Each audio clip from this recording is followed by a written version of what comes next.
Hey, what is going on guys? It is TemperAlliance, and today in this video we are going to be talking about the new multiplayer map pack for Black Ops 3, which is called Eclipse. Now, as always, this will contain 4 new maps and 1 new zombie map.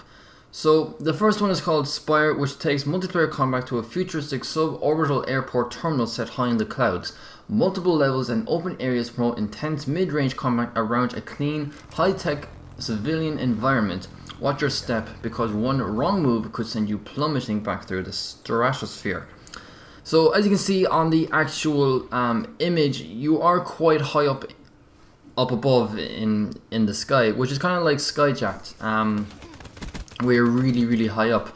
But according to the actual text that I'm just going to guess that that you can really easily fall off the map. Now, around the outskirts, I don't know if you can actually run on them or not, like with all this new running mechanics where you can run on walls. Maybe you can actually run on the sides of the walls around the outskirts of the map, and maybe you can just easily fall off it. And as you can see, at kind of like at the back, I'm guessing that's where your spawn point is for like each round before the game actually starts. And that you can also see that there's no walls or anything to actually stop you, so you can actually easily fall off the map. But obviously with the middle, it's going to be fine.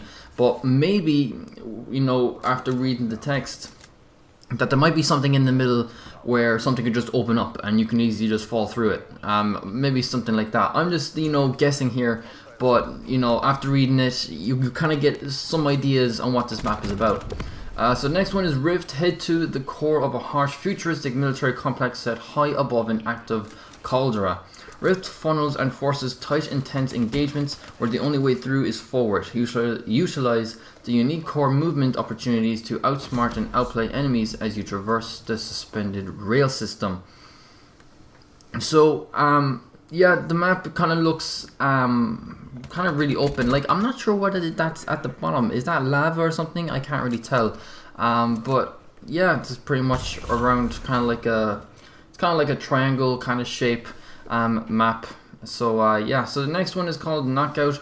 Housed in a traditional Shaolin temple with a ritual twist, Knockout sets the stage for a bloody kung fu tournament.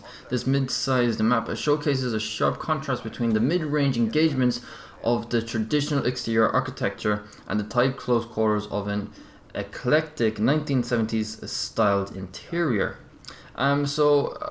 Looking at the map, it kind of looks kind of like, you know, Hong Kong kind of place, obviously, because that's what it normally looks like. So yeah, so that's where we're going to be kind of set in place, really. So the next one is called Verge. In this reimagination of the classic Call of Duty World at War map, Banzai, Verge drops multiplayer combat into the center of a distant post-apocalyptic future where 2 warring factions are entrenched in constant battle. Take control of the key bridge fortresses, tunnel systems, and waterfalls as you engage in high-speed action through this medium-sized map. Now, looking at the map, I can't really tell what it's from. I actually can't remember the map. Banzai. I had played World at War before, but I hadn't played it when the game came out. I was first introduced to Modern Warfare 2. That was my first Call of Duty game I've ever played.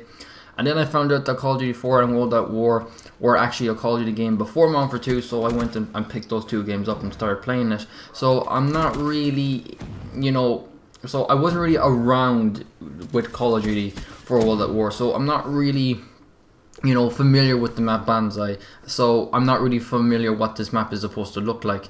But it's pretty much re-imaged to their liking, so that, you know, so that this game can fit in with that map with all the movement mechanics and everything. So yeah, pretty much you're pretty much exposed to everything outside, load of water and all that stuff.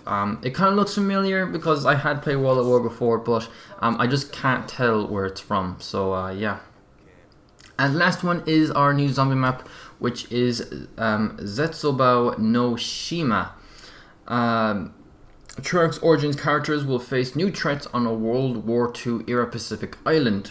Experiments with Element 115 had horrifying effects on human, animal, and plant biology, and you'll have to fight them all. Zetsobao no Shima also introduces new transport mechanics, devastating traps, and classic zombies side quests. So yeah, you can't really tell what this map is about. You're not really exposed to everything in the image. All you can see is just a building and some outside stuff, with a plane on the top and just a bit of trees. So after reading the text, you know, with all of transport mechanics and traps to look out for, you're kind of expecting the map to be a lot bigger, obviously, because it's a zombie map. But what I'm trying to say is that you can't really tell what this map is about because you're only getting one bit of the map. So you're not actually getting an image of the actual size of the map. You're just only getting like a little section of the map, if that makes any sense. So can't really tell what this map is about. But it's kind of like when you're lost in the woods and everything around you is just wearing away and old. So yeah, that kind of fits in with the zombie type element kind of thing. So yeah, and you'll be kind of pretty much going up against other stuff besides zombies, if I have to guess. Just going through it, not really 100% sure here, but we'll soon find out when the DLC releases, which will be on April 19th. So yeah, so keep your eyes out for that. April 19th will be on PlayStation 4 and a month later for Xbox One and PC users. Now, I'm not really 100% sure here if Awakening was out for last gen consoles, but it clearly states here that Eclipse DLC content will not be available on PlayStation 3 or the Xbox 360. Now, I'm not sure if Awakening was out for the PlayStation 3 and the Xbox 360. Obviously, I don't know because I don't play it on the 360. I play it on the PlayStation 4. So that kind of information I'm not really 100% sure, but they clearly state that this DLC won't be available on last gen consoles. So if you guys don't yet have a current gen console and still own a PlayStation 3 or an Xbox 360, I think now is the great time to actually upgrade. If you can't afford it, then that really does suck, especially if you're one of those guys who has a last gen console and is just in love with Call of Duty and just pays for the season pass and tries to get all the DLC. It does suck, but you know, there's not really much more to say. Like I said, now is just the best time to try and upgrade. You know, not many people have last gen consoles anymore. Like most of my friends that I know pretty much gave away their last gen consoles after when they upgraded it. Which is I don't know why they did that, but my point is that try your best to try and upgrade your console, get Black Ops 3, and get all your DLCs without no problem about, you know, being left behind or anything like that. So yeah, that is pretty much all the maps that I want to talk to you guys today. I hope you guys enjoyed the video. If you did get this video, like and leave those comments down below. Tell me what you guys think. Are you getting the DLC? Are you not? Let me know down in those comments section down below.